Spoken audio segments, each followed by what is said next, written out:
The parts of man. The individual man is divisible into three parts. The first of these is the spirit, called this in Scientology the thetan. The second of these parts is the mind. The third of these parts is the body. Probably the greatest discovery of Scientology and its most forceful contribution of the knowledge of mankind has been the isolation, description, and handling of the human spirit, accomplished in July 1952 in Phoenix, Arizona. I established along scientific rather than religious or humanitarian lines that things which is the personality, is separable from the body and the mind at will, and without causing bodily death or mental derangement. In ages past, there have been considerable controversy concerning the human spirit or soul, and the various attempts to control man has been effective in view of his almost complete ignorance of his own identity. Laterally, spiritualists isolated from the person what they called the astral body, and with this they were able to work for various purposes of their own. In Scientology, the spirit itself was separated from what the spiritualists called the astral body, and there should be no confusion between these two things. As you know that you are where you are at this moment, so you would know if you, a spirit, were detached from your mind and body. Man had not discovered this before because, lacking the technologies of Scientology, he had very little reality upon his detachment from his mind and body. Therefore, he conceived himself to be at least in part a mind and body. The entire cult of communism is based upon the fact that one lives only one life, that there is no hereafter, and that the individual has no religious significance. Man at large has been close to this state for at least the last century. The state is of a very low order, excluding as it does all self-recognition. The spirit, the thetan, is described in Scientology as having no mass, no wavelength, no energy, and no time or location space except by consideration or postulate. The spirit, then, is not a thing. It is the creator of things. The usual residence of the thetan is the skull or near the body. The thetan can be in one of four conditions. The first would be entirely separate from the body or bodies, or even from this universe. The second would be near a body and knowingly controlling the body. The third would be in the body, the skull. And the fourth would be an inverted condition whereby he is compulsively away from the body and cannot approach it. There are degrees of each one of these four states. The most optimism of these conditions from the standpoint of man is the second. A thetan is subject to deterioration. This is at first difficult to understand, since the entirety of his activity consists of considering or postulating. He uses through his postulates various methods of controlling a body. That he does deteriorate is manifest, but that can be at any moment returned to entirety of his ability is also factual, in that he associates beginningness with mass and action. He does not consider himself as having an individual identity or name unless he is connected with one or more of the games of life. The process of Scientology can establish this for the individual with greater or lesser rapidity, and one of many goals of processing in Scientology is to exercise the individual and place him in a second condition above, since it has been discovered that he is happier and more capable when so situated. The mind. The mind is a communication and control system between the thetan and his environment. The mind is a network of communications and pictures, energies, masses, which are brought into being by the activities of the thetan versus the physical universe or other thetans. The thetan establishes various systems of control so that he can control to operate a body and through the body operate things in the physical universe, as well as other bodies. The most obvious portion of the mind is recognizable by anyone not in serious condition. This is the mental image picture. In Scientology, we call the mental image picture a phasmal, which is a photograph of the physical universe. Sometime in the past, we call the mental image picture a mock-up, which is when it is created by the thetan or for the thetan and does not consist of a photograph of a physical universe. We call a mental image a picture a hallucination, or more properly an automaticity when it is created by another and seen it by itself. Various phenomena connect themselves with the entity called the mind. Some people closing their eyes see only blackness. Some people see pictures. Some people see pictures made by body reaction. Some people see only black screens. Others see golden lines. Others see spaces, but the keynote of the entirety of the system called the mind is postulate and perception. Easily 10,000 new separate mental phenomena not hitherto seen by earlier observers have been classified in Scientology and Dianetics. The thetan receives by the communication system called the mind various impressions including direct views of the physical universe. In addition to this, he receives impressions from past activities, and most important, he himself being close to total knowingness, conceives things about the past and future which are independent of immediately present stimuli. The mind is not in its entirety a stimulus response mechanism as old Marxist psychology, as once taught in universities, which would have one belief. The mind has three main divisions. The first of these could be called the analytical mind, the second the reactive mind, and the third the somatic mind. The analytic mind combines perceptions of the immediate environment of the past via pictures and estimations of the future into conclusions which are based upon the realities of situations. The analytical mind combines a potential knowingness of the thetan with the conditions of his surroundings, and brings him to independent conclusions.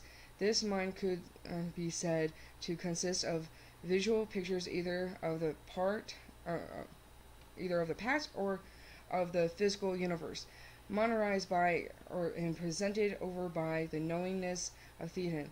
The keynote of the analytical mind is awareness. One knows what one is concluding and knows what he is doing. The reactive mind. The reactive mind is a stimulus response mechanism, rugged, built, and operable in trying circumstances. The reactive mind never stops operating. Pictures of a very low order are taken by the mind of the environment, even in some states of unconsciousness. The reactive mind acts below the level of consciousness. It is literally stimulus response mind. Given a certain stimulus, it gives a certain response. The entire subject of Dianetics concerned itself mainly with one mind. While it is in order of thinkingness, the ability of the reactive mind to conclude rationally is so poor that we find in the reactive mind those various operated impulsive which are gazed upon as oddities of personality, eccentricities, neurosis, and psychosis. It is this mind which stores up all the bad things that have happened to one and throws them back to him again in moments of emergency or danger, so as to dictate his actions along lines which have been considered safe before. As there is little thinkingness involved in this, of course, the courses of action dictated by the reactive mind are often not safe, but highly dangerous. The reactive mind is entirely literal in its interpretation of words and actions. It is as it takes pictures and receives impressions during moments of unconsciousness, that a phrase uttered when a blow is struck is likely to be literally interpreted by the reactive mind and becomes active upon the body and analytical mind and at later times. The mildest stage of these would be tutor training, wherein a pattern is laid into the mind for later use under certain given stimuli. A harsh and less workable level is the hypnotic trance condition to which the mind is susceptible. Made impressionable by fixed attention, words can be immediately implanted into the reactive mind, which become operable under stimulation at later times. An even lower level in the reactive mind is that one associated with blows, drugs, illness, pain, and other conditions of unconsciousness. Phrases spoken over an anesthetic person can have a little effect upon that person. It is not necessarily true that each and every portion of an operation is painstakingly photographed by the reactive mind of the unconscious patient, but it is true that a great many of these stimuli are registered. Complete silence in the vicinity of a person under anesthetic or a person who is unconscious or in deep pain is mandatory if one person perceives the mental health of that person or patient afterwards. Probably the most therapeutic action which could occur to an individual would be under Scientology processing the separation of the Thetan from the mind, so that the Thetan, under no duress and with total knowingness, could view himself and his mind and action accordingly. However, there is a type of exteriorization which is most abbreviative of all traumatic actions. This is a condition which an individual is brought through injury or surgery or shock very close to death, so that he exercises from body and mind. The exteriorization under duress is sudden and, to the patient, inexplicable, and it is in itself very shocking.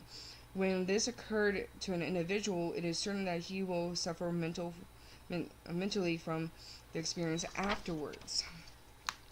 It could be said that when the reactive mind contains these sudden shocks of exterioration under duress, attempts to exercise the individual later by Scientology are more difficult. However, modern processing has overcome this.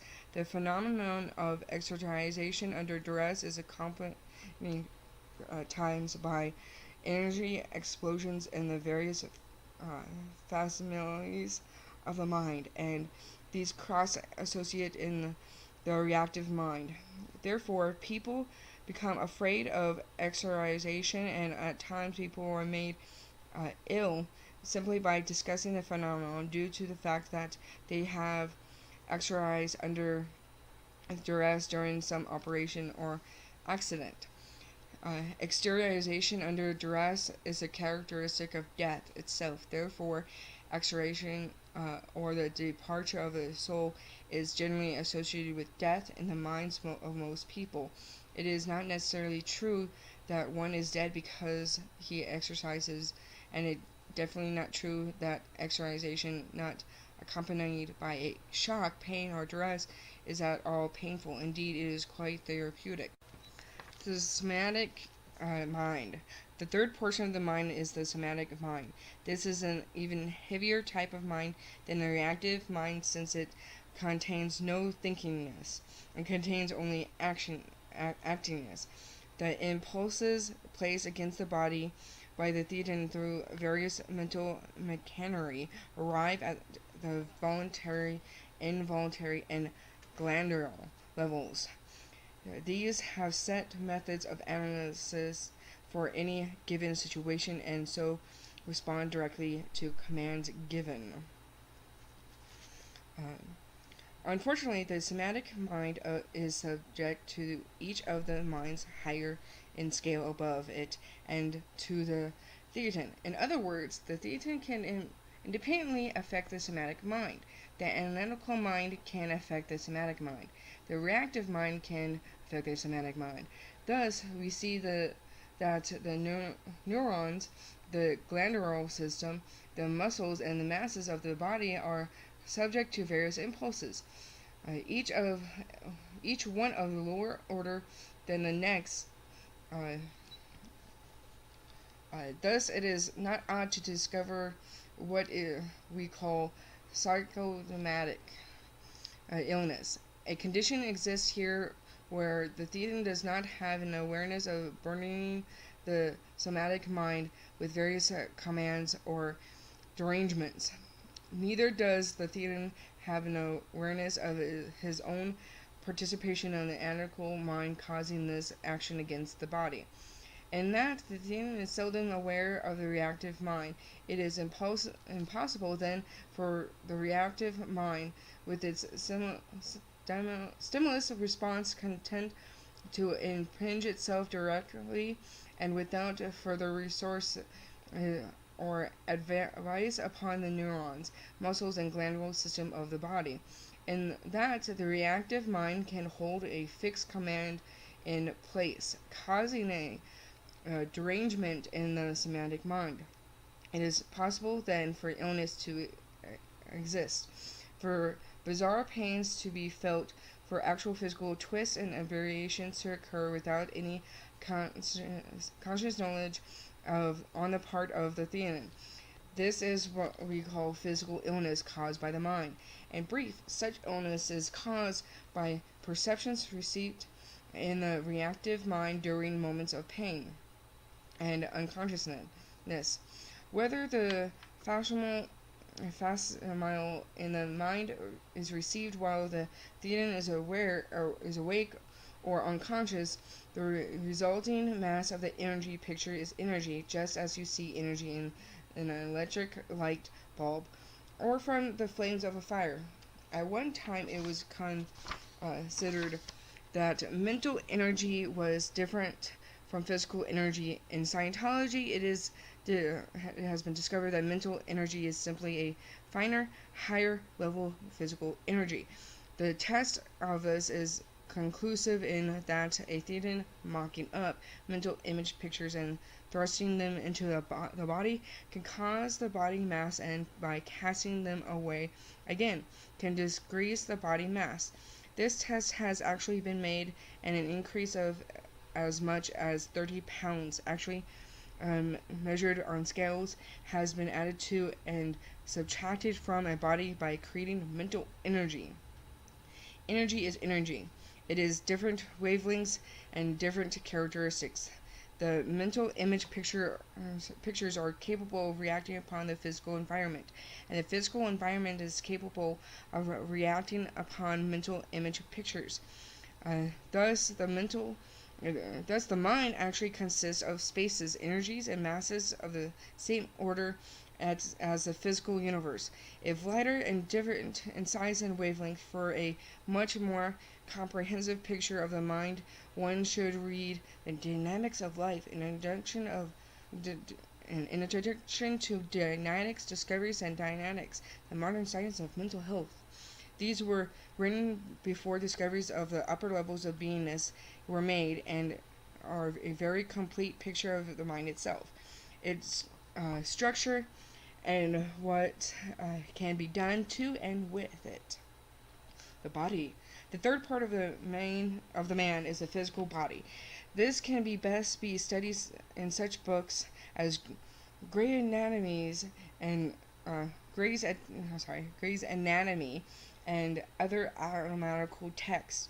This is province of the medical doctor and usually the old-time psychologists or psychologists who were involved in the body workshop.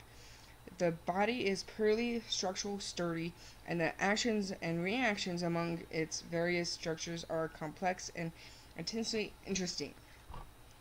When Scientology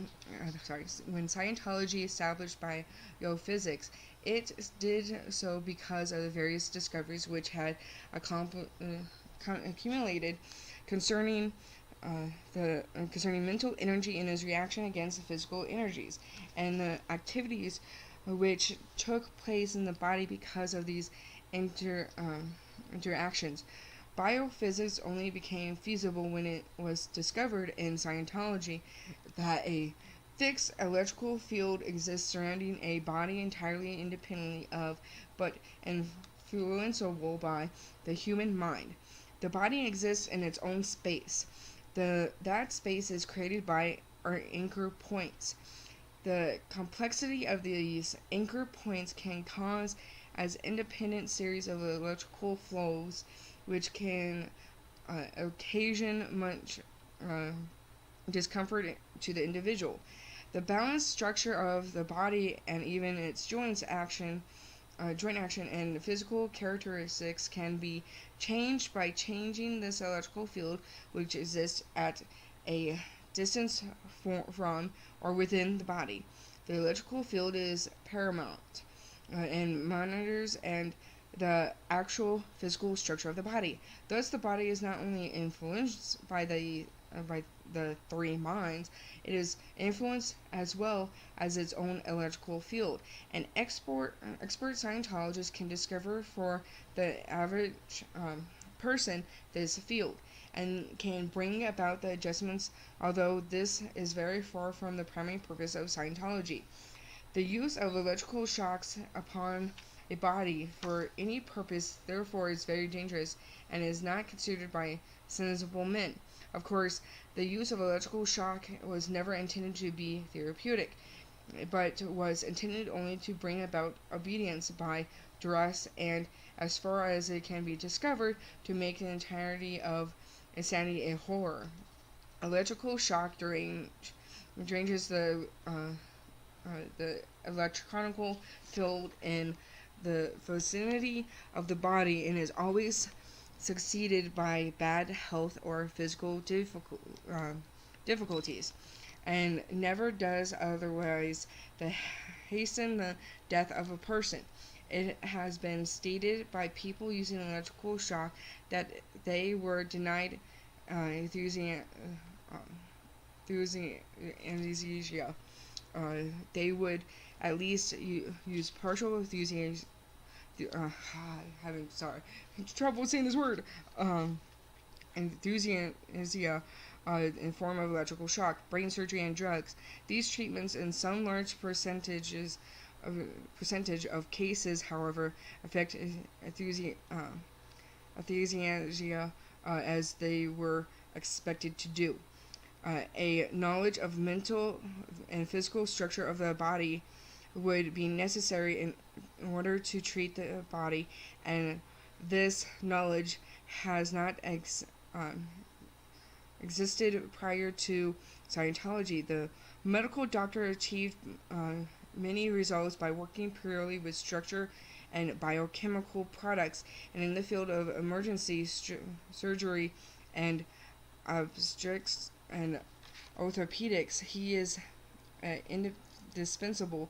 And so, in the society, medicine, however, did not even contain a definition from mind, and is not expected to invade the field which belongs properly to Scientology. These three parts of man, the thetan, the mind, and the body, are each one different studies, but the influence each other markedly and continually. Uh, of the three, the senior entity is the thetan. For without the thetan, there would be no mind or animation of the body, while without a body or a mind, there is still animation and life in the thetan. The thetan is the person. You are you in a body. Many speculations in the field of parascientology have been made. Parascientology includes all the uncertainties and unknown territories of life which has not been completely explored and explained. However, as studies have grown forward, it has been more and more apparent that the senior activity of life is that of the thetan, and that in the absence of the spirit, no further life exists. In the insect kingdom, it is not established whether or not each insect is ordered by the spirit, or whether one spirit orders enormous numbers of insects. It is not established how mutation and evolution occur, if they do, and the general authorship of the physical universe is only speculated upon, since Scientology does not invade the eighth dynamic. Each fact, however, are completely known. The first of these is that the individual himself is a spirit controlling a body and via a mind. The second of these is that the thetan is capable of making space, energy, mass, and time. The third of these is that the thetan is separable from the body without the phenomenon of death, and can handle and control a body from well outside it. The fourth of these is that the thetan does not care to remember the life which he had just lived after he has parted from the body and the mind. The fifth of these is the person dying always exercises. The sixth of these is that the person having exercised usually returns to a planet and procures usually another body of the same type of race as before. In parascientology, there is much discussion about between lives areas and other phenomena which might have passed at one time or another for heaven or hell, but it is established completely that the thetan is immortal, and that he himself cannot actually experience death, and counterfeits it by forgetting. It is a credible manifest that the thetan lives again, and that he is very anxious to put something on that time track, something for the future, in order to have something to come back to. Thus, we must have the anxieties of sex. There must be additional bodies of the next life. It was like reincarnation or something like that. It is obvious that we create our societies during this lifetime affects us during our next lifetime. This is quite different than the belief or the idea that occurs. In Scientology, we have a very little to do with forcing people to make conclusions. An individual can experience these things for himself, and unless he can do so, no one expects him to accept them. The manifestation that are hereafter is our next life, entirely after the general concept of spiritual density. There is no argument whatever with the tenets of faith, since it is not precisely stated uniformly by religions that one immediately goes to a heaven or hell. It is certain that an individual experiences the effect of the civilization which he had part in creating in his next lifetime. In other words, an individual comes back. He has responsibility for what goes on today, since he will experience it tomorrow. Definitely believes in reincarnation. Sex has been overweighed in importance in old psychiatry, psychotherapy, and importance more or less disgraced at the time. at this time. Sex is only one of numerous creative impulses. An anxiety about sex, however, occurs when an individual begins to believe that there will not be a body for him during the next lifetime. The common denominator of all variation is cessation of creation. As sex is only one kind of creation and rather low in order of it, it will be seen that unhappiness could stem from various cessations of creation. Death itself is a cessation of creation. One stops creating the identity John Jones and the environment of things of John Jones. He stops because he believes he cannot himself continue this creation without the assistance of a body. Having become dependent upon a mind and a body, the first to do this, to do his thinking for him, and the second to do his acting. An individual becomes sufficiently morose on the ideas of creation that he can actually bring about the condition of an unable to create. Control.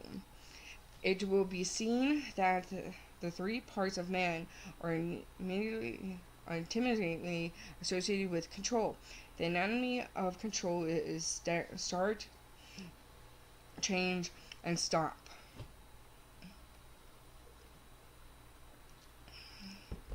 The loss of control takes place with the loss of pandeternism, which one becomes too partisan, braces himself too solidly against the remainder of the environment. He no longer controls the environment to the degree he might, and so is unable to start, change, and stop the the environment. It is a scientific definition, Scientology, that control consists of start, change, and stop. These three manifestations can be graphed alongside of a parent cycle of action: create, survive, and destroy. Any person is somewhere along this curve. An individual who is bent mainly upon survival is intent, usually, upon changing things. And an individual who is close to being destroyed is bent mainly upon stopping things. An individual who has a free heart and mind about life is bent upon creating things. There could be three things wrong with any person, and these would be the inability to start, the inability to change, the inability to stop. Insanity, for the most part, is the inability to stop. A neurosis is a habit which worsens, flies entirely out of control.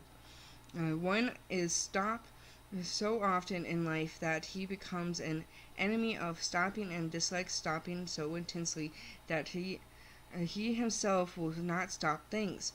Neurosis and psychosis of all classes are entirely inabilities to start or to change or to stop. In the matter of the parts of man, we discover that all things are initiated by the thetan so far as action, activity, and behavior are concerned. After such an initiation, he can be blunted or warped from course and acted upon in such a way that his attention becomes too fixed along one line or another and begins to suffer from these three inabilities. However, each one of the parts of the man subject to the anatomy of control. An individual begins first by being unable himself without help to start, to change, and to stop. Then the mind may become prone to the disabilities and is unable to start, change, or stop at will. Then the body itself can become subject to these three disabilities and is unable to start, to change, and to stop. The oddity is that an environment can so work upon an individual. However, the thetan body becomes disabled through no choice of his own. Similarly, the reactive mind can become disabled through no choice of either the body or the Thetan, but the Thetan himself, beyond observing the effect of various causes and having initiated the thought, the thought of to be there, can only become disabled by becoming too partisan, by becoming too little pan-determined, and so being himself into difficulties. These difficulties, however, are entirely the difficulties of consideration, as the Thetan considers so he is. In the final analysis, the Thetan has no problems of his own. The problems are always other people's problems, and must exist in the mind of the body, or in other people's, in his surroundings. For himself to have problems, thus his difficulties are in the main difficulties of staying in the game and keeping the game going. If the Thetan can suffer from anything, it is being out-created. These manifestations of being out-created would be the destruction of his own creations and an overpowering presence of other creations. Thus, the Thetan can be brought to believe that he is trapped if he is out-created. In the past dissertations on the subject of the mind and philosophies of life, there was a great deal of speculations and very little actual proof. Therefore, these philosophies were creations, and one philosopher was at work out creating another philosopher. In Scientology, we have this single difference. We are dealing with discoveries. The only things created by Scientology are the actual books and works in which Scientology is presented. The phenomena of Scientology are discovered and are held in common by all men in all forms.